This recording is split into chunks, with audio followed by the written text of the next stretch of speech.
Welcome back everyone to the channel. So today's video we're going to be doing something inside the car because it is actually very cold today here in northwestern Pennsylvania, but I still wanted to make a upload for Tuesday. Like I said before, because it's winter and it's cold, my videos are not going to be as consistent, but once it warms up, then I can start making videos as much as I can and it will be a lot more consistent. So today's video we're going to do a POV drive inside the car because I figured since it's cold I'm going to be inside the car. Let's do a POV video. I have a new GoPro so I can get some really good angles with that, get some exhaust sounds, and show you guys also what it looks like at night because a lot of people have wanted to see what the ambient lighting looks like at night. So we're going to do that as well. So let's not waste too much time. Let's hop right into the car. Let's go for a drive and see what it's like to drive this car in a POV perspective.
So as you can tell, because the car does have studded tires.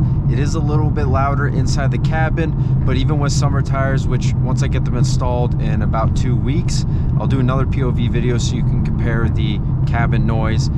This cabin is pretty noisy. You got to remember this is a CLA at the end of the day. Although it is a better CLA than the base one, it still shares pretty much this same amount of stuff to a regular CLA, so sound insulation really isn't that good in this car, unfortunately.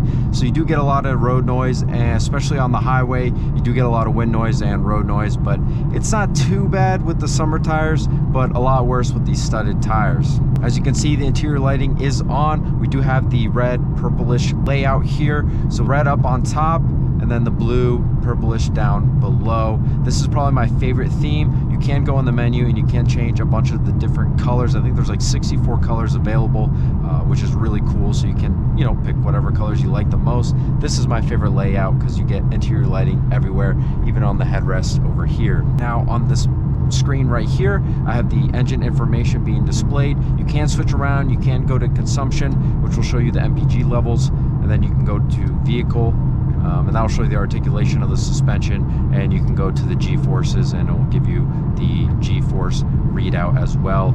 I typically keep it on the engine information, which is really nice and handy to be able to see that. And then on this screen you have the Super Sport gauge cluster, which is only available on the actual AMG cars. So you get that rev counter right in the middle. To the side you have the horsepower and the boost gauge, then you also have the speed over here, but typically I read out everything up on the heads-up display, which I'm not sure if this is picking it up, but that shows you the rev meter and the speed and the current gear up on the windshield, which is very convenient to be able to see that. Overall, very cozy cabin, especially driving at night because you have the interior lighting and it looks so good in this car.